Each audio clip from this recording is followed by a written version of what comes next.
Hello, I'm Dr. and today I'm going to be talking about stimulant use, misuse, abuse. Where do we draw the lines? So I'll be talking for about 20-25 minutes, and if you have questions, you can type them in while I'm talking or at the end. So I'm going to start out with my take-home message, and that is, in my opinion, the use of the term misuse is used so widely in such a misleading and divergent way that we should probably abolish the term completely. And I will be getting into why. So I think abuse is a valid concern and issue with stimulants. Use is certainly there. And there are two very different groups of people that are being lumped in the misuse category, two different groups of behaviors. And there can be some overlap between the two.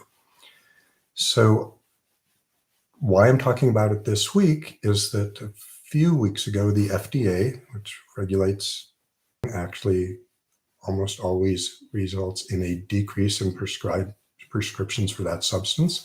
That may be appropriate if prescriptions are being inappropriately or written where they're not justified or appropriate, but it can also reduce the accessibility or availability to important medications for people who need them. So I'm not sure that I approve of the FDA's pending action. Interestingly, in their lengthy description of what they're about to doing, they did not include the wording of what they will precisely say, but they said that it would be, again, directed both at patients and prescribers, that it would be pointing out that misuse is common and abuse is common, and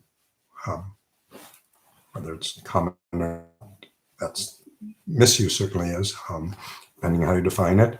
And interestingly, in their own rationale for having this black box warning, the FDA wrote that non-medical use has remained relatively stable for the last 20 years. So if this is not a growing problem, why are we paying attention to it now? No, I am not the FDA, so I'm not inside their heads. So this part is conjecture. I would think their thinking is severalfold. One is, and I'll get into a moment how we define different ways we define misuse, but there is an overlap between misuse and substance abuse or addiction. So we know that those people who misuse stimulants are at greater risk for developing a full-blown substance abuse disorder than people who are not misusing. Whether that's risk is equally applied to everyone in the misuse category, I think highly unlikely, but there is some statistical connection. Two, even if the percentage of misuse and abuse within that category of stimulant users is not increasing, the absolute number of stimulant users is increasing. It's not gone up hugely, but it's gone up measurably. So there's been lots of attention, more people being diagnosed with ADHD in the last 2-3 years, and greater number of Adderall and other stimulant prescriptions written. So even though, again, the percentage may not be increasing of problematic prescription or use, the absolute numbers are going up. Two, in non-prescription stimulants, particularly meth, that's one of the fastest growing categories. So we've basically in the US stabilized the opioid epidemic. In some measures, use is going down, whereas stimulants are going up. I wrote about this more than 4 or 5 years ago, before or the very early age of the trend, before it was apparent as a trend. And that's partly because there's historical pattern of following opioid crises. There tend to be stimulant crises. Some people think it's a cultural phenomena that different times, different zeitgeists create different likelihood to use different substances. Others say that it's a purely police action, that if you're cracking down hard on one set of drugs and scrutinizing doctors and manufacturers of opioids, then the criminal element or others will gravitate towards other targets. So that's maybe both explanations are part of what's going on. And particularly the highest increase in death rates from drug overdose. So not biggest percentage, so many more people are still dying of opioid overdoses, but it's stimulant abuse, stimulant overdoses are the most quickly growing category of major drug overdoses. And although the imprint of the opiate epidemic, more than half of those dying from stimulant overdoses are actually dying from fentanyl-laced stimulants. So the death rate is mostly driven by illicit meth use, and again, particularly meth contaminated by fentanyl. So a few other things. So to put some of it in perspective, the CDC, which collects the best data on this, show that people who are abusing stimulants, that's less than 1% of the US population. Other studies, non-CDC statistics suggest misuse of stimulants is about maybe 10% during the lifetime of anyone in the US. And among on college campuses, so young people, the rates of stimulant misuse are closer to 20%. And if you look at among people who are prescribed stimulants for ADHD, about at least 40% of them are misusing stimulants. So there's a much bigger pool of people misusing than abusing. As many have pointed out, another reason to be concerned or paying attention is that most of the problems, most of the disasters that are occurring from not just stimulant misuse, but other substances as well, occur in this misuse category, not the abuse category. So pick on alcohol, it might be easier to illustrate the point. So binge drinking, many people do occasionally. That would be a symptom of misuse of alcohol. That doesn't mean you are an alcoholic or addicted to alcohol. Many people, particularly young people, go on a binge occasionally. So again, the pool of bingers, the people misusing the substance, are much bigger than the pool of addicted people. And the majority of drunk driving incidents, the majority of people who simply die of alcohol poisoning, a frat party initiation gone awry, most of those incidents are among people who are misusing, not among those who have developed full-blown addictions. So again, that's part of the reason for paying attention to this category of people misusing any substance. Now, the problem with looking at this category is, one, definitions for misuse vary widely and in not very helpful ways. So most of the researchers who do rigorous research on this, looking at, on college campuses, usually define misuse of stimulants as any deviation from prescribed, how the prescription is written. So that would include any change in how you're administering it. So, and I would certainly say if you're snorting your pills, if you're injecting them, probably you are somewhere on the spectrum of abuse or substance use disorder, rather than just misusing. But also included in this misuse is any deviation from missing a dose. If you missed a dose, you didn't follow the rules, you are a misuser. If you're late with the dose, if you ran out before you could remember to go to the pharmacy, you're misusing it. If you borrowed your brother's pill or your mother's pill because you ran out, you're a misuser. So again, the formal research definition and the study, but usually the formal research definition is any deviation from how it's prescribed. But colloquially in substance treatment programs and other places, for anytime you use a drug for other than the intended reason. So that would, if you're taking it to treat your ADHD, whether you're late with it, whether you doubled the dose, whether you made a mistake like that, by that definition, it wouldn't be misuse. And many of those drug treatment programs would define abuse as taking it to get high. I'll in a moment be getting into the official substance use disorder, and taking it to get high is possible, part of substance abuse disorder, but not the requirement for it. Another definition of misuse that I've seen is taking your medication at a high dose or in an inappropriate situation. So a few things we know. So who winds up misusing stimulants? Much more prevalent among the young than among, drops down with each age group as you go up. Much more prevalent among males than among females. And who's the biggest risk factor for misusing stimulants? People who have ADHD. That is the biggest risk factor, and it's particularly inattentive symptoms that are a predictor, although clearly in some situations you could see how impulsive decisions, actions could lead to stimulant misuse or abuse. And interestingly too, the research, and this is not, mostly it's US research, but there have been, some of this has been replicated in other studies in other countries, including Iceland. Most of the time when we ask people, why are they taking these drugs, not as prescribed, the answer is to help with academic performance. So they are using it to self-medicate ADHD symptoms. Most often they are not taking it to get high or abuse it. So I'm going to jump into the official definitions, and DSM-5 is, as many people say, the Bible. It's not really a Bible, it's more a atlas or map. So a Bible is an invariant word from a God above, and it will never change. The people who wrote DSM-5 know that things will change over time, and that this is our best understanding in the moment to try to categorize how certain patterns of behavior in certain people work and what we can predict from them. So for all of our substance abuse categories, so stimulant is a separate codable diagnosis, stimulant substance use, than alcohol or opioids or others.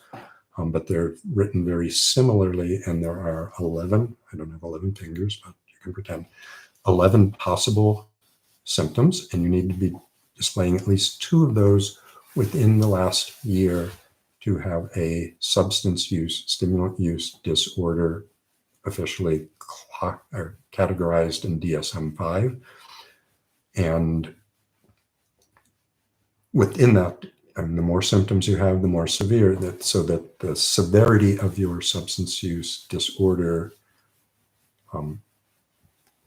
falls within a spectrum. So the 11 points that they describe are: 1, taking a substance in larger amounts or longer time than you intended to take it; 2, having a persistent desire or unsuccessful efforts to cut down or control your use; 3, spending a great deal of time either obtaining, using, or recovering from your stimulant; 4, craving the stimulant; 5 is having recurrent use of the stimulant resulting in failures to fulfill major obligations at work, school, or home.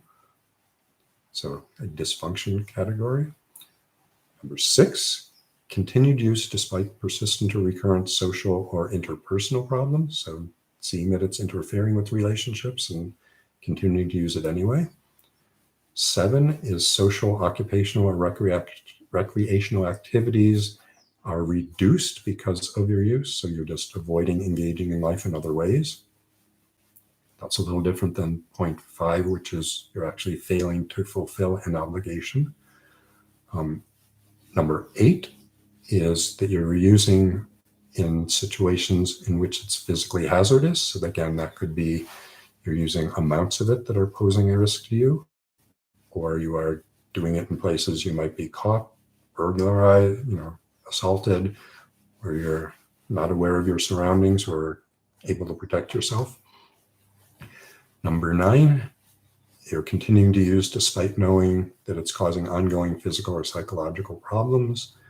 And then number 10 is tolerance, so needing more drug to get the same effect. And number 11 is withdrawal, which is having a symptom of withdrawals when you are deprived of the drug.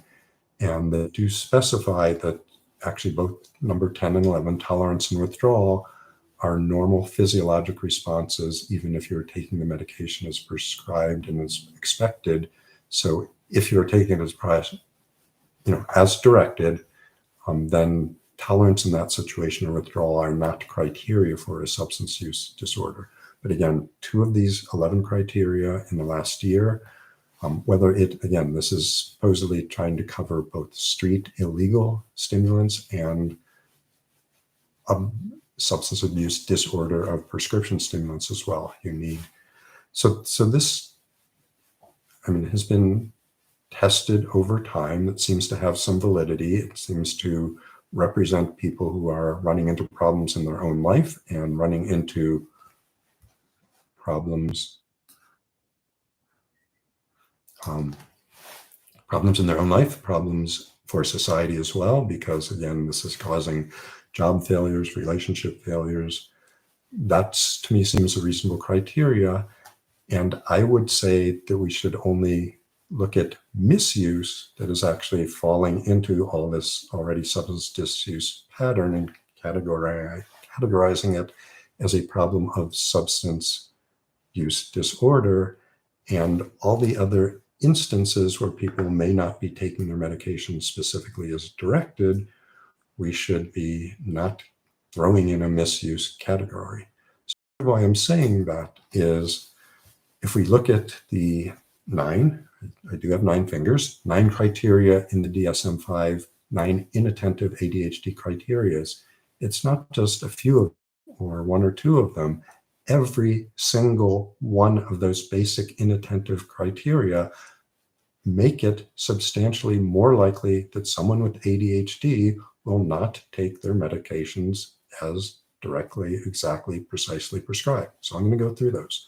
So number 1 is lack of attention to details. If you're not paying attention to details, you might not be aware, oh, I only have 2 pills left. I need to get to the pharmacy to get it. You may not, jumping to another point, you might have forgotten, but you may not read the label to remind yourself of how you're supposed to be taking it. Number 2, difficulty staying on task. So if you're getting distracted before you're on your way to the pharmacy, but you don't stay on task and take it, or you even get your pill out in the morning and you put it on the counter and you see your mom bought a new brand of orange juice and you're going to try that or compare it to the old one, and you've left the pills on the counter and forgot to take them. So difficulty staying on task is going to make it more likely you are going to misuse your medication. Number 3, trouble listening. So if you weren't paying attention when your doctor said take 2 of these in the morning and 1 of these at midday, or whatever the instruction was, you didn't process it, you didn't hear it. Again, it may be on the label, you could read it, but if you didn't listen and get it in the first place, you're more likely to not take it as prescribed. Point number 4, symptom number 4 in the DSM, lack of follow-through. So that's a little different, slightly different than being distracted or difficulty staying on task. The end result may be the same, but if you don't follow through, so you have to go to the pharmacy in this coming week, but you don't make a plan, or you make a plan and you forget the plan, or you make the plan and don't follow through with the plan, then you don't get your medicines on time, you run out. Point number 5, disorganization. You may, again, where you keep your medication, where it may be lost, maybe misplaced, maybe out of sight, out of mind, maybe, again, organizing transportation to get to the pharmacy or order it online or whatever you have to do. If you're disorganized, you're more likely to not get your medications on a daily basis or on a prescription refill basis on time. I think I'm 6. Number 6, avoiding tasks that take sustained effort. And that's also sometimes called the procrastination criteria. So again, if you're delaying, I have to get to the pharmacy this week or by Wednesday, but it's not till Saturday that you do it because there's too much going on, too much coming up, too many other things. That's, again, one of the criteria, inattentive criteria. Number 7, loses things often. If you misplace your bottle, and in the old days, if you misplaced the hard-written copy of prescription, now they're all electronically sent in. But someone who loses things often is likely to miss, again, either their whole bottle of medication or, again, may take a certain amount out and misplace that, or just the pill they were going to take today, might lose that. Number 8, easily distracted. Again, if you're easily distracted, you may be about to take care of your medicine, take it on the regular way, in the right way, and goes off track. And number 9 is forgetfulness. So again, you may have good intentions, you may have a plan, you may even feel you are ready to carry out the plan, but all of these inattentive issues lead to misuse by one of the official definitions. I'm actually going to, I won't go into that distraction. So I think actions that are due to inattention should not be lumped. I don't think we should use the term misuse of stimulants there. I think we should save misuse for some degree of intentionality. And again, in terms of any of those 11 criteria for substance use disorder. And the other angle I'm going to address briefly on this is how doctors play into this. So not just psychiatrists who should be more attuned to what's going on with their patients with mental health issues, but even ADHD specialists. I know many have said, oh, they didn't show up for their appointment, I'm not going to refill their prescription, even though they know that the reason, at least in part, the person didn't show up is the very condition you're treating them for, their ADHD. So penalizing people for the condition you're treating them for, I think we should be more aware of when we're doing that and not adding to stigma and working with the person to find systems, reminders, ways that they are less likely to forget in the past. But I've had people who had 3 different alarm systems and were aware at 3 different distinct points in the day. Yes, I have an appointment with you. And yet in the hour that it was supposed to happen, they didn't show up. So part of what happens then is we are contributing to misuse if we don't fill someone's prescription. So one of the other things the FDA said that studies fairly consistently show about 60 to 80% of misuse when people are getting extra doses or non-prescribed doses of their stimulants, they're getting it from family and friends. Much lower use of getting it on the internet or buying it from a dealer or someone they don't know. And part of the reason is ADHD has a strong genetic component that runs in families. If you forget to get your Concerta refilled, but dad still has some of his, then that's an easy and attractive way to share medication. So I'm not advocating sharing medications, but I would argue from a harm reduction perspective, we should seriously consider that in many cases for someone to borrow, obtain, use a prescription stimulant that is not prescribed to them, but to a family member, so they know it's real, it's legitimate, it's there, that may be causing less harmful to their career, to their relationship, to their sense of self, than for them to forego medicine until they themselves can get to the store on time. Again, I'm not advocating for getting missing or borrowing it, but I'm saying we should be more thoughtful when we are evaluating, again, whether the person's acting in their own best interest and in a relatively safe and reasonable. So one other point, other than doctors, including psychiatrists, including ADHD experts, again, over stigmatizing or adding into the likelihood of misuse, I would say pharmacists do it as well for somewhat different reasons. Many pharmacists are well aware of what the physical effects of stimulants are, and they misinterpret many of the signs of taking too much of a stimulant. Look like someone with ADHD. You may be distracted, you may be nonlinear in your thinking, you may be impulsive, you may be physically jittery or hyperactive. So I think many pharmacists are not particularly trained in diseases or conditions and mistakenly think that many people with ADHD are actually suffering from stimulant misuse or abuse, and that's why they are often not particularly supportive or friendly or helpful when you're filling their prescriptions. So a few things I would urge,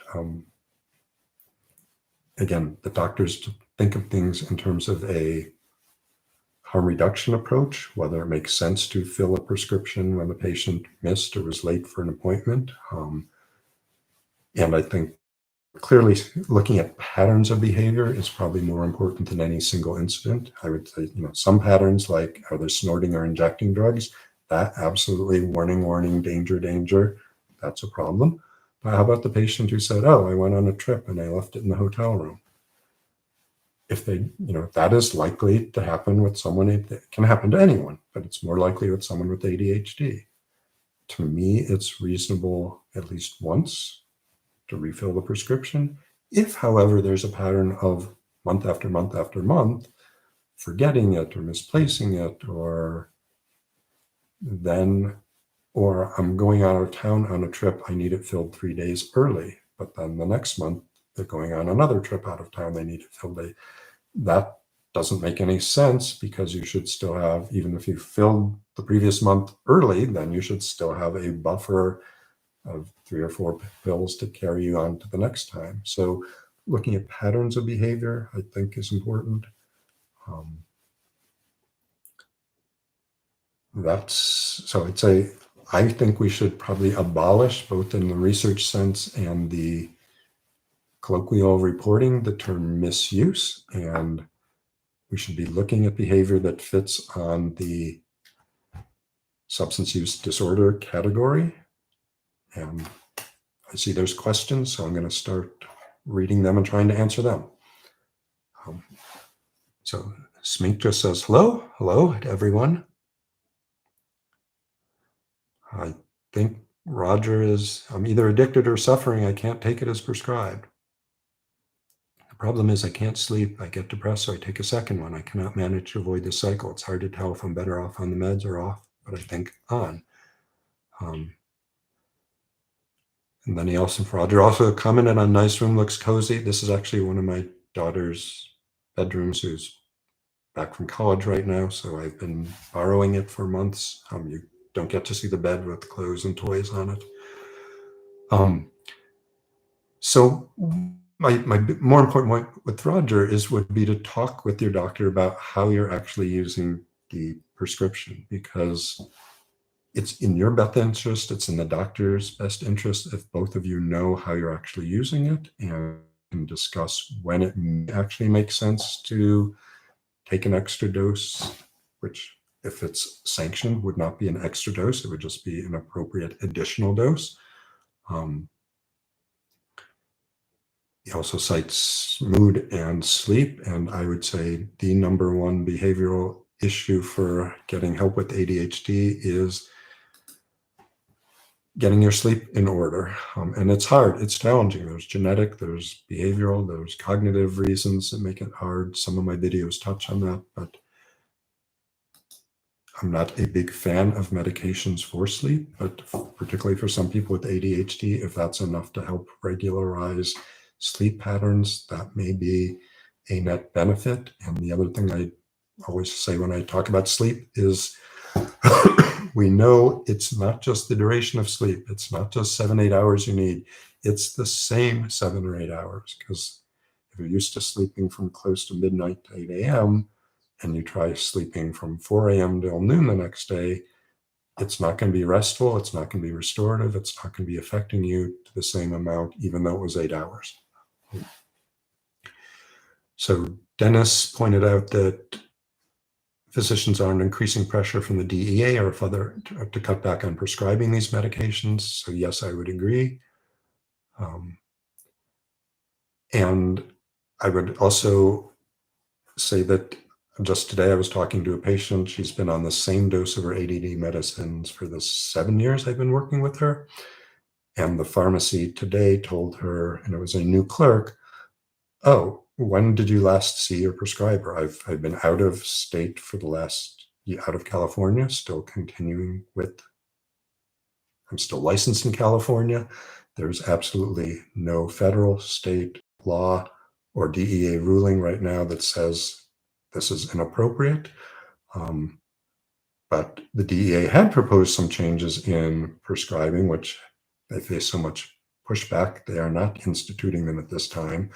But the pharmacist was asking, when did you last see your doctor in person? And if it was more than 3 months ago, then I'm not going to fill your medication.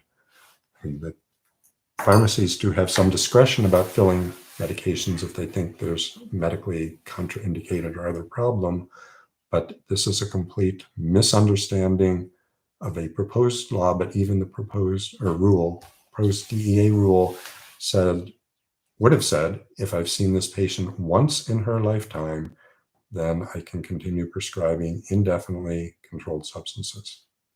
So even under the proposal, it would have been fine. So yes, there's pushback on doctors, there's pushback on pharmacies, things are going to continue to be problematic. And again, hopefully, I think we should try to keep using information to push back on misinformed and unhelpful rules and guidelines. So I'm not seeing any new questions. So thank you for your support and your questions and feedback. And I think I'm not even used to doing this. It looks like Dennis might have sent a tip. Thank you. Great. So have a healthy, happy week, and I will be back next week.